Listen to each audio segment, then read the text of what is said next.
our 3 o'clock cheetah encounter here at the Cincinnati Zoo. My name is Susie, and here with me today is Chance. Shortly we will be joined by another trainer, Colleen, and his brother, Bravo. So Chance and Bravo are a pair of cheetahs that were originally born in South Africa. They're about 10 years old now, and they came to the Cincinnati Zoo when they were 6 months old to be part of our cat ambassador program. Normally cheetahs are solitary animals, and as you can see, we just have one out here right now, but he will be joined by his brother shortly, who he lives with. You know, it's unusual to see a pair of cheetahs like this. As I mentioned, they're solitary animals, and there's a couple exceptions to that rule. One would be if a mother cheetah is raising her cubs. They'll usually have about 2 to 3 cubs in a litter, and those cubs will hang out together for the first 2.5 years of their life. They'll play together, they'll wrestle, they'll hunt together. The mother will sometimes even take prey and hurt it a little bit, maim it a little bit, and bring it to her cubs to show them hunting skills. But as they get older, as they reach that 2.5-year mark, most cheetahs go their own way and live on to be solitary animals. So an exception to that rule would be 2 brothers that are raised together, or perhaps 2 young males that just happen to find each other in the wild when they're young. The 2 of them then will stick together. They'll form what's called a coalition. And having 2 cheetahs is better than 1. It means they might get picked on by less animals. It means that they might have better success when hunting. And they just have that social companion all around them. So I don't know if you guys saw what Chance was eating over here. Cheetahs are known to be very fast eaters. Don't worry, we fed them this morning and the day before and the day before that. So they're definitely not starving. They just wolf down their food as quickly as possible. But if you could see what he's eating, it looks sort of like ground beef. And that's essentially what it is. It's beef that has all the ligaments and bones and all sorts of things ground up into it. So it's really the whole cow. And that ensures that they get all the vitamins and things that they need. In addition to that, we do give them certain types of food on different days, like whole bones to chew on. It's really good for their teeth to constantly gnaw on those bones and get that hard matter around their mouth. And they also additionally get other types of enrichment. And hopefully they'll be out here in just a minute. Now cheetahs are carnivores, which means that they only eat meat. But there's also one exception to that rule. Out in the wild where they live, there's a type of melon that grows in the dry African savannas. And a lot of animals really depend on that melon for water, including the cheetahs. So again, they're not going to go out and eat the ripest fruit on the tree, but if they come across a certain type of melon, they will eat it, and they will get water from it. In addition, they also get water from the animals that they kill from, it sounds gross, but from drinking the blood as they eat the animal. So I thought that was a pretty unusual fact for you guys there. And cheetahs are really spectacular animals. They have a really important niche in the African savannas. I'm assuming if you guys came to the Cheetah Talk that you like big cats. Is anyone out there a big cat fan?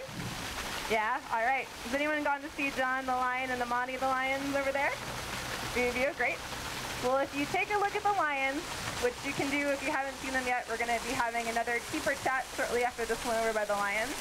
But if you look at the lions and then you come over and look at the cheetahs, here we go. This is the other cheetah, Bravo. If you take a look at them, you'll notice that they're a lot smaller than lions. Adult male lions can weigh 250 to 450 pounds, whereas cheetahs kind of range from about 75 to 150 pounds. So these guys are definitely not the biggest cats on the African savanna, so keep that in mind. If you take a look around this exhibit, you'll notice that we have water here, a moat, and some trees in the back. And sometimes the question that we get is, aren't you afraid the cheetahs are going to escape? Can't they swim? Can't they climb trees? And the answer is not really to either. Maybe they could swim if they really had to, but they're not great swimmers like the tiger, and they're not great climbers like the leopard. Leopards can climb up to trees, they can drag their prey up in trees and hang out there. So what are these guys good at if they're not the biggest and they can't swim and they can't climb? Well, cheetahs are great at running. These guys are actually the fastest animal on Earth. They can reach speeds up to 60 or 70 miles per hour, which far exceeds most other animals. To give you guys a good comparison, the fastest person on Earth can run 27 miles per hour, and that was just in a really short 100-meter dash. So just picture yourself driving on the highway. If you're going 25 miles an hour on the highway, there's going to be cars honking and passing you right and left. But picture going 70 miles per hour on the highway and having a cheetah keep up with you doing that. That is short-lived, though. They are not long-distance runners. They are sprinters with a group, and they can only run that far for about 400 yards, or about the length of 4 football fields. At that point, the cheetah is really tired. Hopefully they made a kill. They sprint all out so they can chase their prey, like antelope or warthogs or even rabbits. So at that point, hopefully they've used all of their energy to make a kill, and they can then take that animal and drag it to a safe place. And at that point, they might need about 30 minutes to rest up, because they just used all of their energy to catch their food. As I mentioned, cheetahs are great runners, as Bravo is sort of demonstrating right there. And really, their whole bodies are built for speed. These guys are amazing athletes. They have enlarged hearts that allows the blood to pump through their body.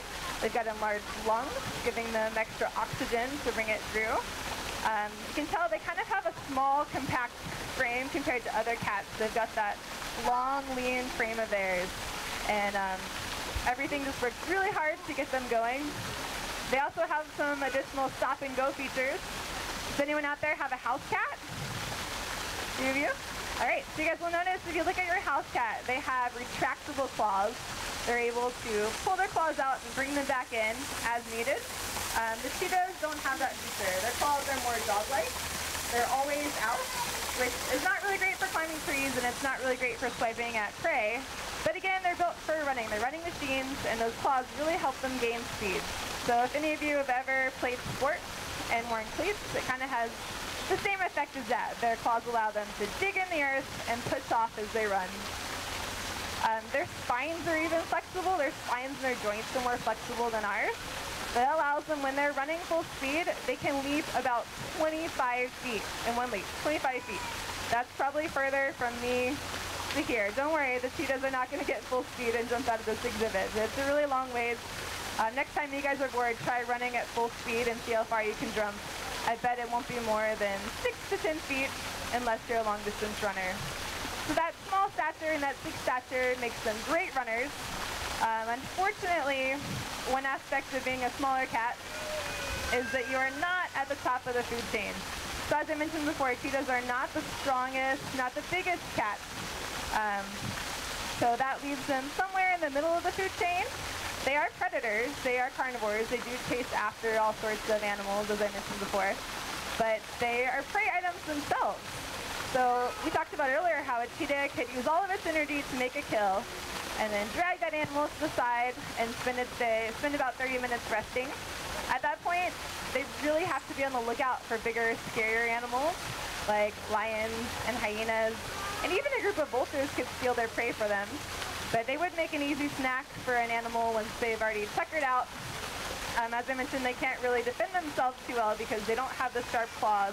Their jaws are really weak, their teeth are smaller, which makes them lighter and makes them run faster.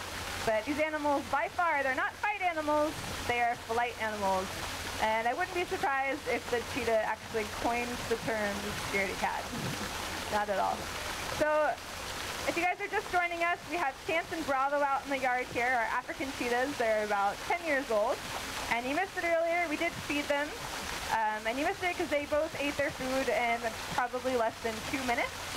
And that's a normal adaptation for cheetahs. That's what we call bolting.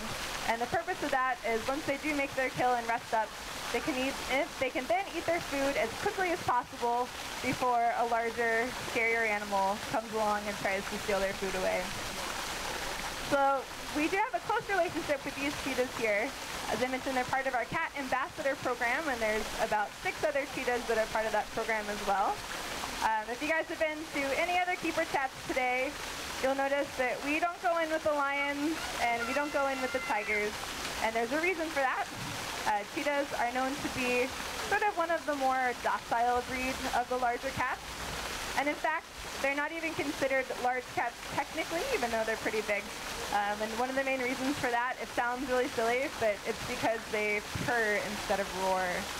So you'll never hear a cheetah roaring like the lion, but they do purr constantly, and that noise could be anything from, could be a sign that they're comfortable, that they're full, that they're happy, or sometimes cats even purr to self-soothe, so if they are purring constantly, it could possibly mean that they're hurt as well.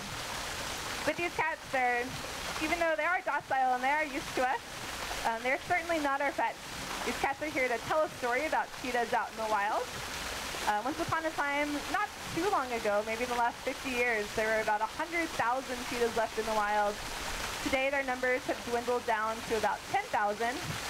That's for many reasons. It can be because of habitat loss. Farmers or people have developed areas and kind of broken up their habitats, making it a little bit harder for them to find food. Another reason could be that farmers that are raising livestock in the areas, they do commonly lose livestock to bigger predators like cheetahs and lions and hyenas. Unfortunately for the cheetah, being a daytime animal, these guys are often seen and blamed for stealing livestock when it could have been any of the above. These guys are just out in the day. And cheetahs have great eyesight as being daytime hunters. They can see about 3 miles away, and a good way to tell them apart from other cats is by the mallard stripes on their face. So if they come back this way, you guys can get a good look at them. They have those teardrop shapes around their face. And again, that serves a good athletic purpose. It blocks the sun out of their eyes, similarly to when football players wear black oil under their eyes. It blocks that too. But like I was saying, unfortunately, sometimes cheetahs take the blame for kills that lots of predators make. And for that and many other reasons, their numbers are threatened in the wild. But we're really excited that you guys came out to the Cheetah Chat today to meet Chance and Bravo and Colleen. And we're glad that you came out to hear their story and you get a chance to see them up close. And if you guys want to learn even more about cheetahs or see them run at full speed, which I highly recommend because you cannot do that many places, you can check out our cat show, which happens Friday through Tuesday at 11 and 12. And also be sure to check out Colleen's Lion Chat after this one. So thanks for coming, everyone. Have a great day at Cincinnati Zoo. And if you have any further questions, it's kind of hard to hear over the waterfall, but we'd be happy to stand outside and take questions at the end. So have a great day, guys. Thank you.